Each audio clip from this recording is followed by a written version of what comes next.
Abigail Cushman Robbins Crooker, born April the 3rd, 1737, widow of Benjamin Robbins. First settlers on the end of Chabot Point, 1762.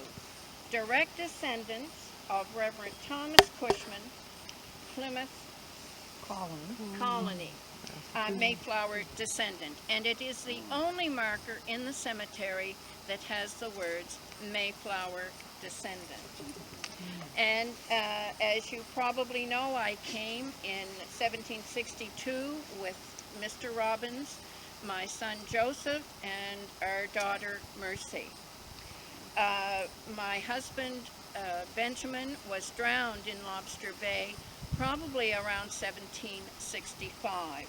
And our daughter Mercy was burned in a fire and died just before that time as well. And she is buried around our house at the end of Chabot Point. When we came here, Mr. Robbins petitioned for the property at the end of Chabot Point for our land grant. However, when the land grants were granted in 1767, he had passed away, and the land grant was put in my name, Abigail Robbins, land grantee number 1. Something that Squire Crawley will never be able to take away from the Robbins family. Who gave that designation? Just to be fair. To land grantee number 1? Thank you, Mr. Robbins. Now, Or maybe it was Durkee. or Patrick Gowan. He was another land surveyor.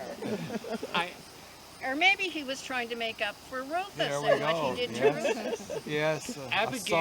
Abigail mentioned that this marker was unique because it's the only one that mentions the word Mayflower. Can you figure out something else about this marker that would make it unique? It doesn't say what day she died. Exactly. Have you ever seen a grave marker that mentions the birth of a person without making any reference to her death? She isn't even buried here. Here she is. Yeah, very vain. And why would I put my date of death? I just wanted to keep and aggravate Squire Crawley. But I will answer his statement about not being buried here.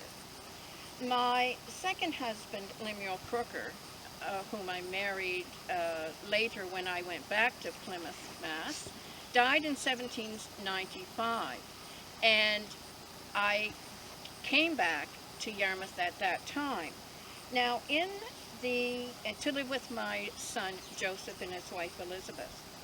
Now, in the inventory of this cemetery in 1900, there is mention of a footstone in the vicinity of right beside Joseph Robbins to the north, and we are to the north, footstone with the initials AC on it. Also, in Joseph Henry Robbins' genealogy, he mentions about seeing the old slate headstone of Abigail Robbins with the lettering all obliterated. And what I presume and I thank him for, and my family, is erecting this new stone with this wonderful information for my family to see.